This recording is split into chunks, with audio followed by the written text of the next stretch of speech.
Sorry to point everything. Yeah, please let us think that's a good idea. Let us hear from you, yeah. You have something to say? Okay. Yeah, the lady in the back. Oh, no.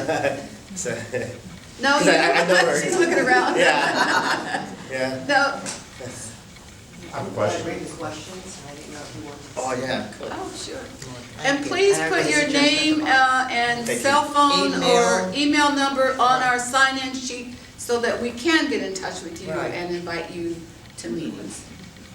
Yes, sir. What's the current status on the church in terms of trying to make it like a historic preservation landmark? It seems like, I mean, again, very much from the outside, that there'd be a good case for that.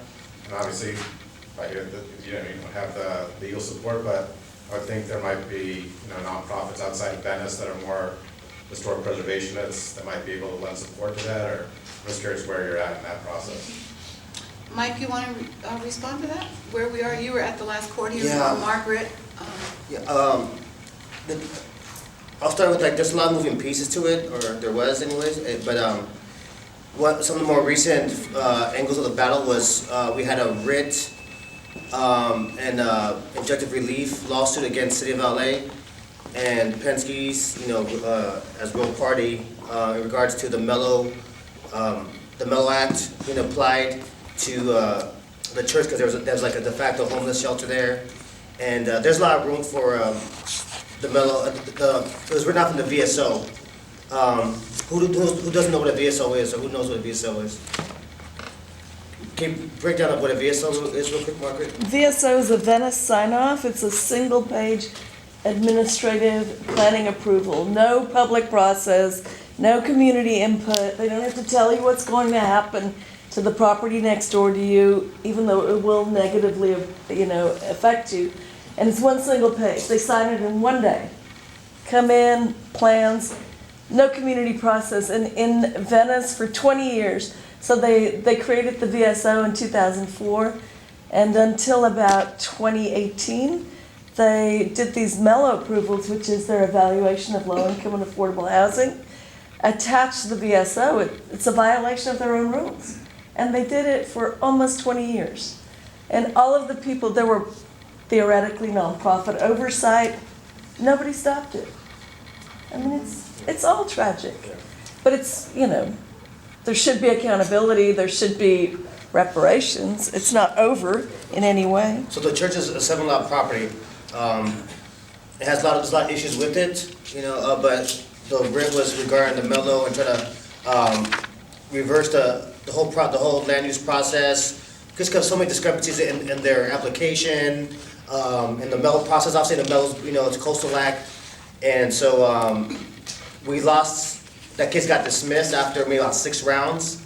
It was 2 causes of action. One was for the actual writ, for the LA not doing their due diligence to have a comprehensive Mellow review, and another was to have injunctive relief against the pattern and practice of issuing these VSOs. So, but one thing, not to go off too much, but sometimes even when you have representation, and even if you have a good argument, a lot of times it doesn't matter how good of a arsenal that you have. If someone on that seat, in that commission, or in that court or whatever has certain allegiances or whatever, doesn't matter what you say. So there's some of that dynamic at play too. So that got dismissed, and then the week after we had a CEQA appeal. CEQA is, for those who don't know, it's the California Environmental Quality Act. And so after we lost the hearing in West LA Plan Commission about 1.5 years ago, almost 2 years ago, our option from that point was to appeal the CEQA. And so we did that, and it got postponed like twice in the last. We were supposed to hear it last April of 2018, I think. And then again, I think in September or October, which got pushed back again. And then all of a sudden, right the week after not a week, maybe 5-6 days after our court hearings, when they had a CEQA appeal. And so the commission, that goes to the Los Angeles Planning Commission, Los Angeles Land Use Planning Commission, and they just flat out just didn't hear it, whatever. They put it on the consent agenda. Yeah. So there was no opportunity to speak to it or to vote on But it. that was after, that was the second one. Yeah, the second one, yeah. Yeah, that's after we went to go, That was at the full council. yeah. But, and then Bonner, came, he came through for the pensies and, so that was very disappointing, which we didn't have too much faith that he was gonna, we were hoping, we always leave room for hope and possibility, but, Bonner came through, he doubled down in the direction we didn't want him to go in, so, those are, some, I guess significant hits, but it doesn't really, affect, it hasn't affected our resolve at all. We know the uphill battle is more steep now, we got, an uphill fight against us even more now, but, do you want to ask something? I wanted to add something. This book, maybe you can take a look at it afterwards, but there's two books. One is on the church. This is on African American context and Survey LA. The lady who was the consultant, she's a public historian, she was the consultant for African American context, wrote a letter September 2018, saying that the church should be designated, that it warranted historic status. So it's completely political.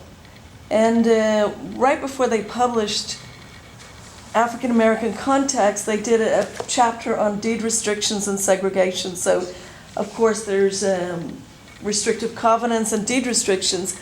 And the head of the second in command at the Office of Historic Resources wrote to the research people, Teresa, it occurred to me that this theme did not address African American and property ownership in some areas, such as the Oakwood neighborhood in Venice. We have a large contingency of Venice residents who are expecting this area to be well covered. We also have an HCM nomination for properties in the area owned by Tabor. Did anything change? Absolutely nothing. It's political. It's, whoever the money brokers are, they don't want this recognition. And so it's not over, but I think we have to go to the state. And it's very obvious that in Lincoln Place, the city turned down Lincoln Place because they didn't know the architect was African American. And it got state and national recognition once that was discovered. So it's not over because the city turned it down, but it is very political. Yeah, but